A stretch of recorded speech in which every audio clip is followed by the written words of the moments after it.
Cleveland, something is happening. The tension is real, the locker room is buzzing, and the fans are louder than ever. Because after Shedeur Sanders stepped onto that field and delivered his first NFL win, the entire Browns organization was hit with a message they cannot ignore. And yes, Kevin Stefanski has officially been warned.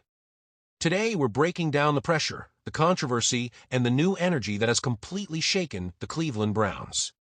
Even though Dillon Gabriel was cleared from concussion protocol this week, Kevin Stefanski had no choice but to roll with Shedeur Sanders as the starting quarterback for next Sunday's game against the San Francisco 49ers.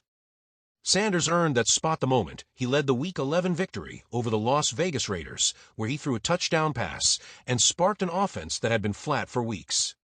That game wasn't just a win, it marked Shedeur Sanders' first NFL victory in his debut as a starting quarterback. And right after the final whistle, Stefanski got a strong message.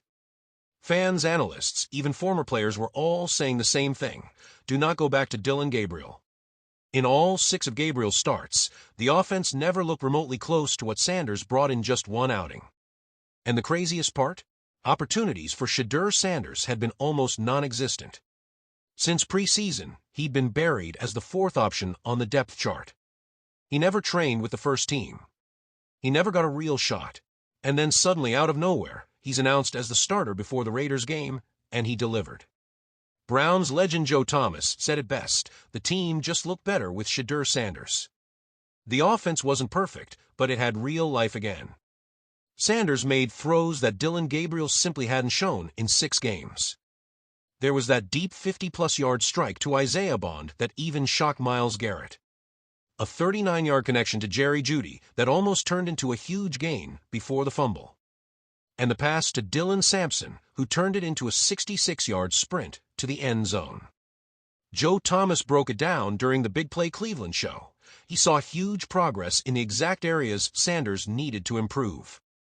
He explained that when defenses fear the deep ball, everything underneath opens up, which is exactly what Sanders brought. But it isn't just analysts hyping him up. The locker room is behind him too.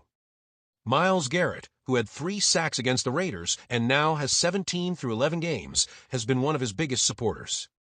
That kind of leadership backing a rookie quarterback means something. It says the team feels this new energy and they don't want it to disappear. But now comes the real test. Winning your first NFL game is huge, but facing the San Francisco 49ers is a completely different challenge. They're fighting for the top spot in the NFC West and in the entire conference. Sanders will be at home. Yes, he played earlier this season in the second half against the Baltimore Ravens, but this will be his first home start as the official QB, one of the Cleveland Browns. The pressure is high. The expectations are rising. And the message to Kevin Stefanski is louder than ever: do not mess this up. So here we are, Cleveland on edge. Sanders stepping into the biggest moment of his young career, and Stefanski walking a tightrope that could define the future of the franchise. What happens next could change everything.